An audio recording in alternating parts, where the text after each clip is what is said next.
it ends up sinking people much, much deeper.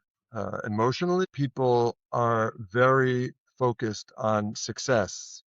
Did I succeed or did I not succeed? Which seems like a pretty reasonable place to be. But it's true in the world of pornography, which I won't go into extensively right now, that when people are in that mindset, very definitively of succeeding or of failing, it ends up sinking people much, much deeper, emotionally, but also practically in terms of their ability to handle it. But it's even true on the, I don't know, lighter level or whatever of the Shmiras Sinayim in the street and the like, which is what I propose is people taking an approach, which is much less about success and much more about being in the game.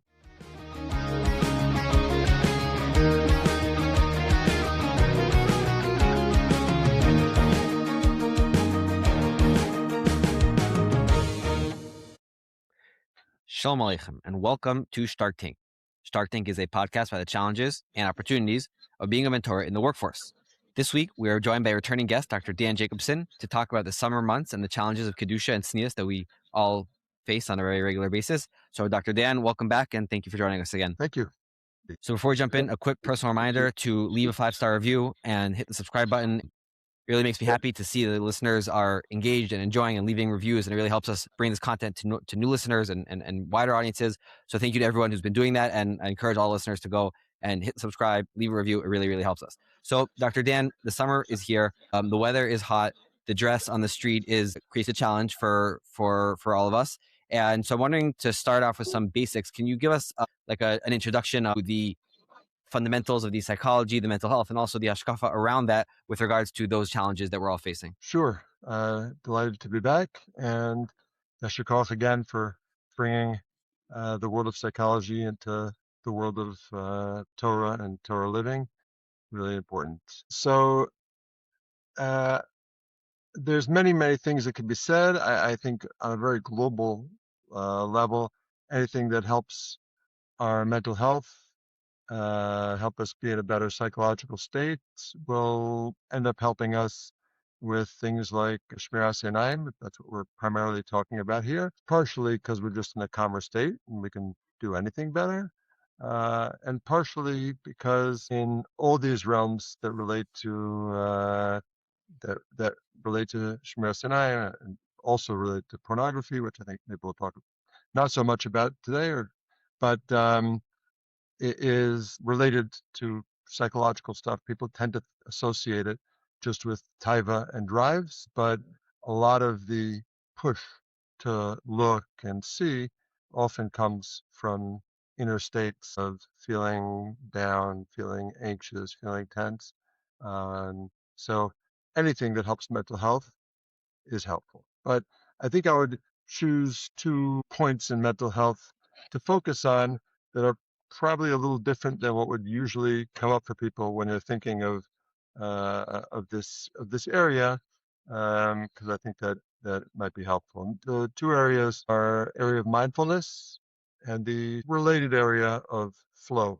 When it comes to these areas, people's usual contact or starting point for working on these things is from Musar. And so we know in the world of Musar, many places in the Siyas Hasharim and elsewhere, it's about war and battle and fighting the good fight. And Milchama Panim V'Achor, Ramchal quotes early in the Siyas Hasharim, borrowing from Divrei Yamim, about life and trying to get better is a battle, and it's true. But Rav Yisrael Salanter also like to quote a different pasuk from Mishlei, which goes something like "Ki b'tachbulot ta'aseh lecha milchama." Pardon my mixed Ashkenazis and Spartus. When it comes, it's true in the world of actual battle and actual war that there are elements of it that are really just about force and power, and that's true also in Shmiras Einayim of just summoning that inner control. But there are parts of it that are also about what you're asking, essentially, of trying to think and understand and work on myself in a way that's more subtle, that can help. And it's not coincidental. Speaking of the war metaphor, that The former head of the Mossad, Yossi Cohen, has a book called Ki B'tach B'lo Ta'aseh Lecha Milchama, because war is not just about power, it's about all the subtleties. So when mindfulness comes in, mindfulness is more in the popular public sphere in the last decade or two. I assume people have heard the term, and some people know about it, and some people practice it, but others just kind of heard it but don't know much about it. So it's something, it's related to meditation and something that's been imported from the Far East. And it's entered the world of psychology through different avenues, but among them, for people who know the therapy world, DBT and ACT, among others. And what I guess I'll try to explain it in a short story that goes like this. I sit on Monday mornings and do paperwork. While I'm doing paperwork, I put on some music in the background, generally different kinds of music on different days. One day I decided I was in the mood for classical music in the background.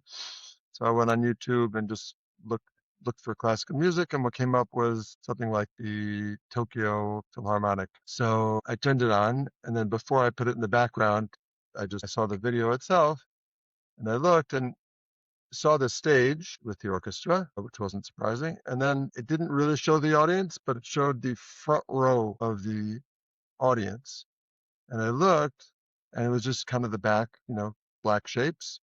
But I looked, and I'm looking and looking, and I was trying to figure out, I think it was soon after COVID. So, they had these sports events with, cutouts. So I was looking and trying to figure out, I was like, whoa, that's weird. They have cutouts sitting there in the front row, because it was just a bunch of shapes just sitting there. And after about 20, 30 seconds, I suddenly noticed that one of the cutouts, did this. And then I got confused. I looked again, and then, whatever, another 30 seconds later, I saw another cutout do that. What I realized was that I was watching Japanese people at a concert, and that there's something fundamentally different about Westerners and Easterners. And if you watch people from the back at an American concert, or probably an Israeli concert, or wherever else, you'll see people, kind of just fidgeting back and forth. You'll see someone scratch their head.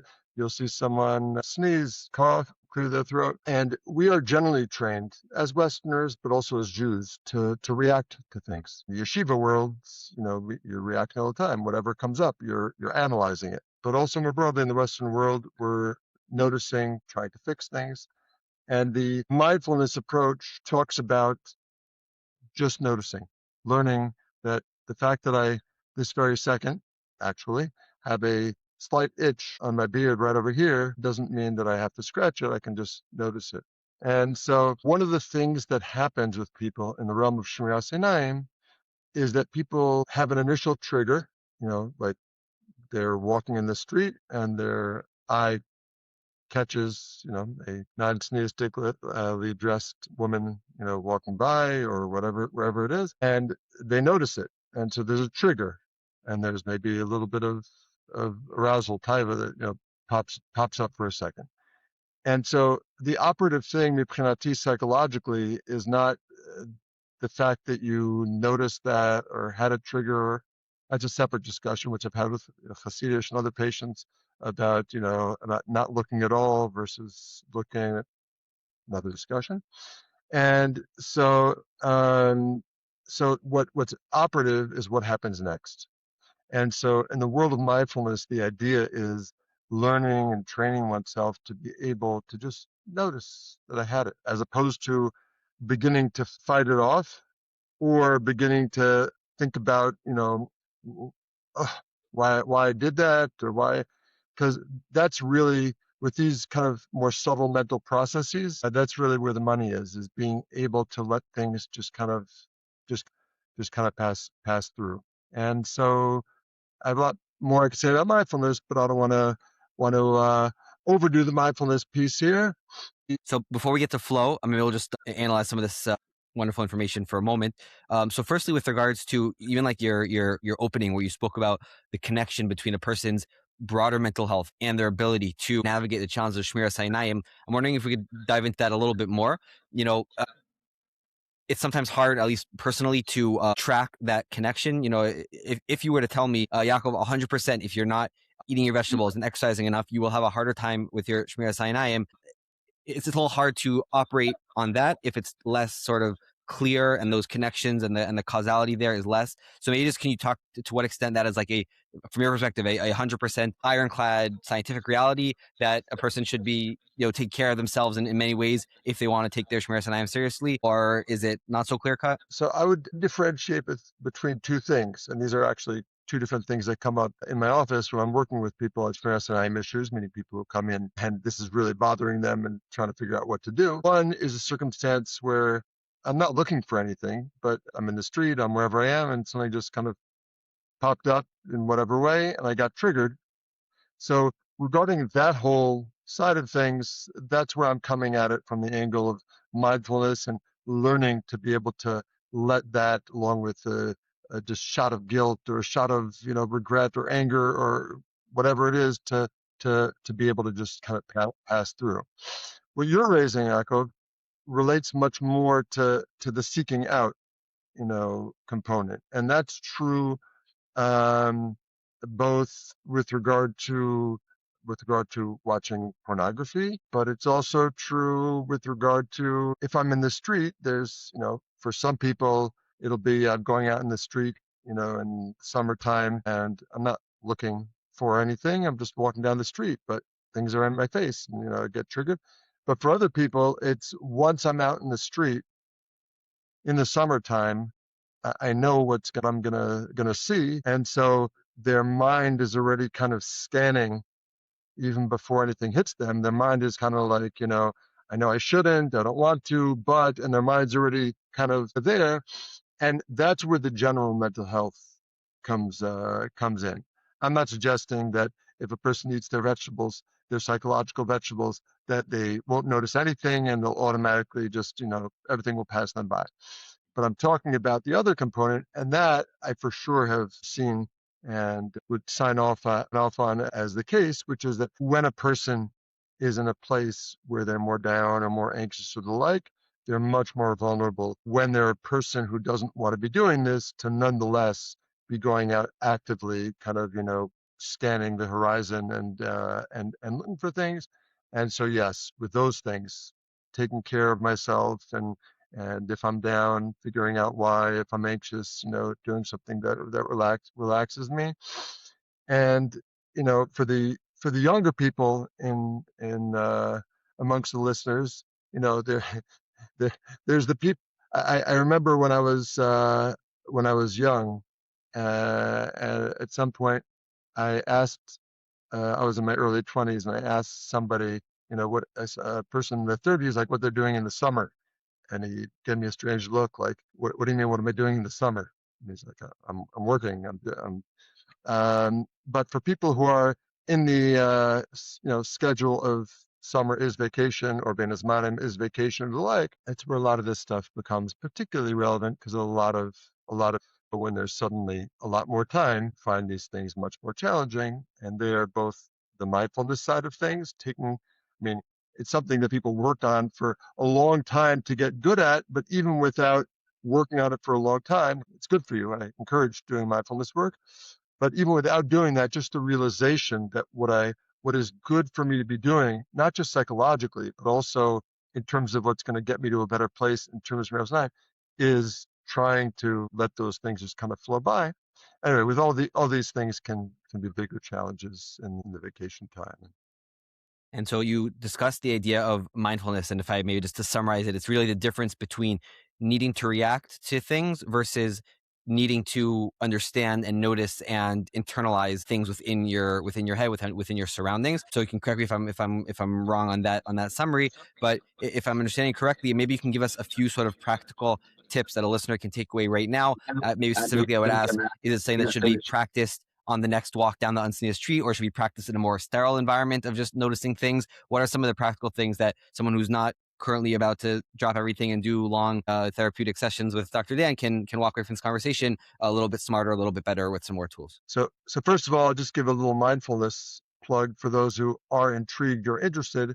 There's a expert named Jon Kabat-Zinn and a student of his, Dave Potter, has a website for free where you can do like an 8-part mindfulness series, and it's a great place for anybody who's interested. It's called Palouse Mindfulness. In any case, so first of all, in terms of your summer, I want to correct something there because it's important. Reacting includes actually doing something, to physically react, but also thinking about internalizing ideas, etc., or also beginner reacting. And the mindfulness counterweight to that is just noticing. Meaning I walked down the street and a woman dressed in whatever, I just noticed, and I got like a little rise like in my chest or wherever. I just felt a little something inside, and being aware that what usually happens next for me is I start to get anxious, or I start to get angry, or I physically, pull my head strongly to the side or whatever, and realizing that I can allow myself to just notice. I don't want to say too much more about it, but that's the core. In terms of the practical side of things for those who are not doing extended mindfulness work. So many years, probably decades ago, a Rav at Or Sameach, I think it was a Rav named David Gottlieb. I don't know if he's still there. I think he was a professor of philosophy at Johns Hopkins, and then anyway, interesting person. And at some point, I don't remember the context where I heard it, but at some point in a talk of his, he was talking about this issue. I don't know. He was talking about like Yerushalmi Hasidim. He said they're not walking down the street going like this, in order not to see women. They have dancing eyes. That was his description. And so dancing eyes means I notice in order to dance, your eyes dance because you notice that you just landed on something and you'd like to go elsewhere. But you're not doing it from a place of getting emotional in the reaction. You're not doing it from a place of pulling away strongly. You're just kind of bouncing. And yes, that's something that a person can practice. Just trying to do that motion of when I notice that my eyes landed on a person I don't want to be staring at or thinking about or whatever, allowing myself to practice that, just kind of bouncing off to something else, which connects also to the flow that I mentioned before, the second psychological component, which is when a person is in, for people who know sports psychology, the concept of flow is big in sports psychology. How does a person get into a state where things are just happening? You have an athlete like Klay Thompson, for those who follow basketball, who is not like his old teammate Steph Curry, who is just almost always superb. He has times that he's okay and times that he's just, you cannot miss the basket because he's just in the zone. And he talks about being in the zone, in the flow. So you're looking to train yourself, and that's the dancing eyes, that's doing breathing, so I'm in a calm state. It can even be mental imaging practice. If I know I'm going somewhere, of just taking 30 seconds and just imagining myself walking there, and just kind of the image is just kind of bouncing past me. I'm not suggesting it's great to be bringing up lots of images of non-clad women in one's head, but to the extent one can just kind of see the crowd and just imagine people just kind of bouncing by as I'm going, those are all things that are that can be helpful.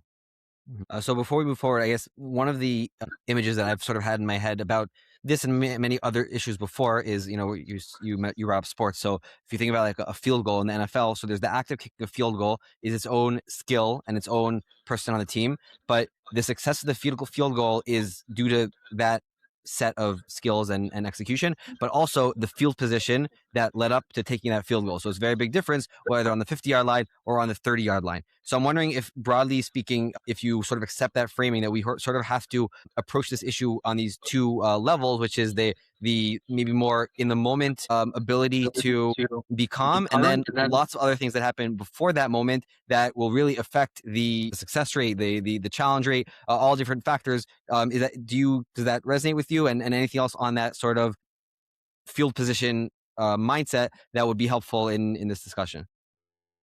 Yeah, I like the metaphor, and I think it is relevant. There's in the moment, and also that relates to what I was describing about kind of things that I'd practiced before, active practice, but also just general mental health, taking care of things.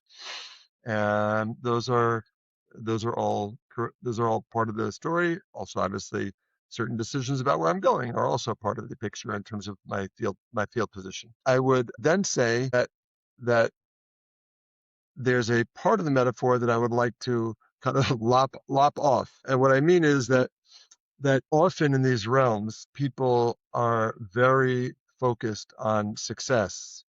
Did I succeed or did I not succeed? Which seems like a pretty reasonable place to be. But it's true in the world of pornography, which I won't go into extensively right now, that when people are in that mindset, very definitively of succeeding or of failing, it ends up sinking people much, much deeper emotionally, but also practically in terms of their ability to handle it. But it's even true on the, I don't know, lighter level or whatever of the Shmiras Sinayim in the street and the like, which is what I propose is people taking an approach which is much less about success and much more about being in the game. And what I mean by that is, I'll say it like this. There's a fascinating comment of the Shulchan Aruch in Hilchos Avelus, how's that for random connection, where he says it's a mitzvah to be maspid, and he says it's also to lie about the niftar when you're maspid, but you should be maspid and mosif ktsat. So the Nosei Kelen discuss what does that mean, mosif ktsat? You shouldn't lie, but you should add a little bit. So there's different approaches, but what the Taz says essentially is okay, the person didn't give, $100 of tzedakah. He only gave $95 of tzedakah, but he would have given 100 if he had had another opportunity. He would have given the 100. But I think what the Taz is actually getting at is that when you give a hesped, it's not a behavioral resume of the person. You're trying to capture who the person actually was. So this guy was a $100 tzedakah guy. He wasn't a $95 tzedakah guy, even though that's what he did. So mipchanati, in this realm, what's important is who I am, and who I am is determined not by what I end up doing in certain realms that are very challenging, but about what I care about. I heard years ago from Rav Khan in YU who said, I forget who the quote was from, show me your heroes and I'll tell you who you are. Meaning, who you are is what you actually value, even if you're not able to quite be there. And so if you're a person who cares about this, and that's important. And that means that you're in the game. To go back to the sports metaphors, you're in the game. And that's a much better place to be with these things. I'm in the game, I'm trying, I'm working on it as my usual mentality about it, than to be regularly checking on myself, where am I holding, what yard line am I on? How did I do today? So that's so yes, the position on the field is a very apt metaphor, but we also need to be taking a different angle of just where I am, that I'm caring and I'm trying, as opposed to being fixated on the results, which ends up sinking me psychologically, but also practically in terms of being able to get where I want to get. I really like that. And I even want to take it a step further away from sports. Obviously we understand there's a concept of a din v'heshbon at the end of the day, and HaKadosh Baruch Hu has that, and we believe in that. On the other hand, this is a conversation that we've had on the podcast with Simon Baum, and maybe we should do it again, because Simon and I were talking offline about this not long ago, which is that in the end of the day, we're in a relationship with HaKadosh Baruch Hu, and a relationship with HaKadosh Baruch Hu or with your spouse, right? It's never about winning. It's never about keeping score. And oy vavoy to anyone listening who has a scoreboard about taking the garbage out with their wife, that would be a really, really bad place to be in. So I think it's also, I would be willing to go a step farther away from sports. It's not even about being in the game. It's that the sports world analogy really does fall short when we're talking about this. So the next thing I want to ask you about, we sort of alluded to this before, but, talk about summer vacations, and, there's in Israel and everywhere in the world, it's hot, and there are a limited amount of places that a person can go with the family, and many of those places that are cooler include water, and water includes additional tznius challenges oftentimes. So any sort of practical tips or advice for someone who wants to, have a good time? Family time is important. Spending time with their kids is important.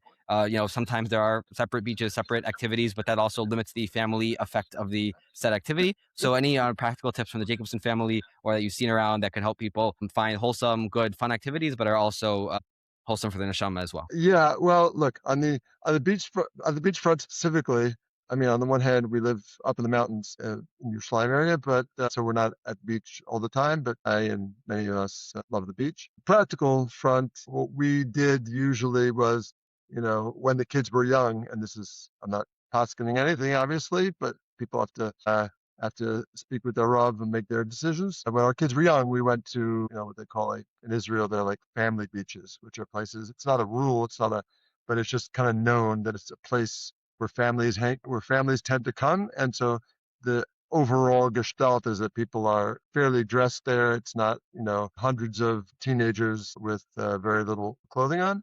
So we did that when they were younger, and then once they got older, tended to move more to the mixed beaches unless we were able to find a place with a family beach kind of, that was really pretty empty or the like. Anyway, so those are judgment calls for people to make. I think it's important. Look, number one, I think it's important. You talked about spousal stuff before. I think that coordinating ahead of time is, and coming to reasonable agreement about what we're trying to do is really, really important. And that involves many things in terms type of activity, in terms of to what extent we're doing the way I do vacation, of planning everything out and making the most of it, or the way people do vacation of just chilling and basically doing nothing. So I think having expectations in a reasonable place of reasonable agreement with kids also, but especially between spouses, is a critical piece of the puzzle. Beyond that, even though I did say in the last time I was on the podcast that I would be a tour guide if I weren't a psychologist, I don't know that I can give too much very specific guidance, but I think that if people are willing to take a step back and think a little bit creatively about what they are willing to do, there's a lot of different kinds of opportunities, different kinds of activities out there, and water, beaches is certainly far from the only activity wherever you are. But it takes creativity, and this is where it also takes being attuned to your kids. And a lot of what kids want is the quality time. It's not just about the activity. Sometimes people are so focused on, we got to do this, whether it's the beach or we have to do like this exciting, activity. And really what matters in the end, the studies about money, does money make people happy? So it doesn't when you buy things, it does more when you use it for experiences, and those experiences are about the quality time. And so that shouldn't be lost in the shuffle of being able to, on whatever vacation kind of thing you're doing, to have time that you're really doing family stuff. And that can be sitting around and playing a board game together that you never do. It can be going in the evening on a one-on-one walk with your teenager who you don't get to talk to so much. It could be all kinds of things that really contribute from. Okay, good. Finally, I wanted to ask you. We find in the Gemara already that certain generations have different realities, different challenges, different qualities, and even in the Gemara, that is sometimes brought as a sort of matir to say sometimes there are certain spiritual realities that are very, very difficult for a certain generation, and therefore, in a certain sense, like HaKadosh Baruch Hu obviously knows what our challenges are and know what we're struggling with, and will cut some slack. As I'm paraphrasing the Gemara in Perek Chilek, I'm sure many are familiar with about Menashe. So I'm wondering, do you think that is a helpful and fair thing to talk about tznius in this generation? Is that accurate? Is it not accurate? Maybe I've heard, if you were in an intense Muslim society where women wear burqas and whatever, maybe you still get, your yetzer would find a way to be attractive to the burqa and to the slit of eyes. There are a number of ways to take this. I'm happy to hear from you. I mean, the point of that is that right, it doesn't really matter what the dress code is. There will always be tznius challenges. That was that anecdote which I've heard from others. I don't know if you're familiar, but I guess broadly speaking, take the jumble of thoughts that I had and maybe just happy to hear from you. Should we be thinking of this as a generational challenge where we should cut ourselves some slack, or is that not a helpful lens of thinking about this? Overall, I think the answer is yes. I think, look, the Mrs. Sharm also quotes Gemara in Bava Basra about Rov Begezel, Mute Barayos, everybody Lashon Hara, Avak Lashon Hara. Like, what's the point of that? The point of that is, like you're saying, which is there's something important and helpful for us to be aware of just how challenging certain things are, because We don't approach every single potential avera with the same mindset. Partially in terms of realizing maybe that we need to work more on something, but also in terms of cutting ourselves a certain slack. I heard at the conference once that the Satmarav said in the 60s, I don't know when, that my Hasidim see more in one trip to Manhattan than their Zeta saw in a lifetime in the shtetl. And that was certainly, we can say that our Hasidim see more in one sitting at a computer than his Hasidim saw in a lifetime driving to Manhattan. So, it's no question it is. And I have, I guess, several thoughts about that. Look, there's a booklet on one that preceded my booklet, a booklet called something like The Battle of Our Generation, a yellow booklet that you see in some yeshivas that go around. And I think at some level, it's certainly true that these issues of tznius are the battle of our generation in a way that they weren't for previous generations. I think the framing of that, we have to be a little careful at several levels. Number one, over-focus at times on something can balloon it into something more than it needs to be. It's not true for every single male over 13 that this is the battle of their life. It's true that it's a big challenge and it's, et cetera. The other part of it is sometimes we can get lost a little bit with which, when we're talking about this area as just the battle, we forget there's a broader thing that we're talking about here that's called sexuality, which is our general experience and all that entails. And that's something which is a blessed part of what HaKadosh Baruch Hu has endowed us with.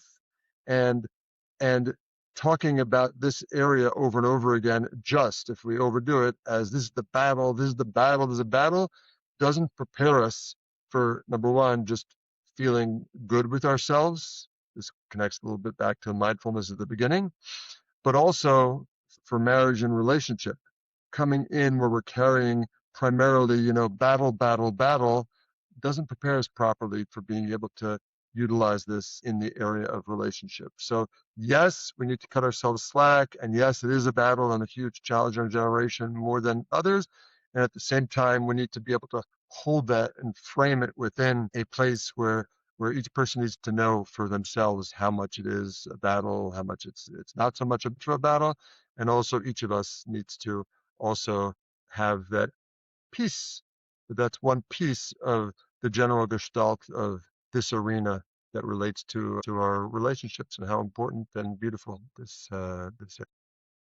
Amazing. Dr. Dan, thank you so much. You alluded to this at the end, and I should have said at the beginning, and maybe I'll add something afterwards, but you do have a very important choveret, a book of a short book with some very important ideas on this topic. We posted it last time we did an episode together, and we got some very good feedback about that part of the conversation and this particular collection of Torah ideas. So we'll post that here as well, and I think everyone should really take a look at it and find something there. I think everyone will find something there that they will find valuable and useful. So we'll add a link to the show notes. So Dr. Dan, thank you for this conversation, for being such a good teacher and educator and guide on these topics for our audience. And I look forward to staying in touch. Okay, you too. Thank you so much.